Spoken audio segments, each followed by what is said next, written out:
बघा, आरोली रोडमध्ये 3 पॅनल आहेत. 3 पॅनलमध्ये 12 नगरसेवक आहेत आणि त्या ठिकाणी आम्ही आमच्या तिन्ही पॅनलमध्ये जे आम्ही उमेदवार आहोत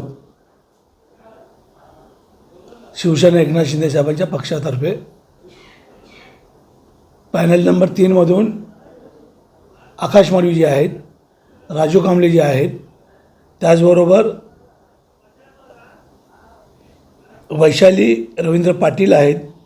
त्याचबरोबर पूजा राजू पाटील आहेत. प्रभाग क्रमांक 4मध्ये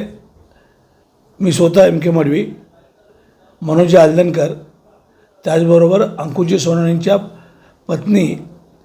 हेमांगी सोनावणे मॅडम आणि त्यांची मुलगी ऐश्वर्या सोनावणे आणि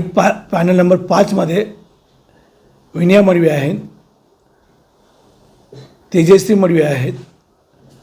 त्याचबरोबर ममी चौगुले आहेत आणि त्याचबरोबर त्या ठिकाणी भक्ती केनी असे 12 उमेदवार आम्ही त्या ठिकाणी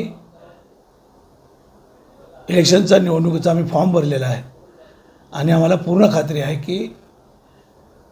जनतेला कामं पाहिजे आणि कामं करणारा या नवी मुंबईमध्ये कोणी जर खऱ्या अर्थाने याच्यामध्ये असणार तर खऱ्या अर्थाने आम्ही गेली 2015पासून आरोलीमध्ये 12 नगरसेवक होते. त्या 12मधून 10 शिवसेनेचे नगरसेवक होते आणि फक्त 2 भारतीय जनता पार्टीचे होते. त्यामुळे यावेळेस आम्ही 12च्या 12 त्या ठिकाणी त्या ठिकाणी उमेदवार आहेत जे निवडणूक लढतो आहे त्या 12च्या 12 तिन्ही पॅनल आम्ही या ठिकाणी जिंकणार आणि नवी मुंबई महानगरपालिकेवर धनुष्यबाणाच्या माध्यमातून आम्ही भगवा झेंडा फडकवणार.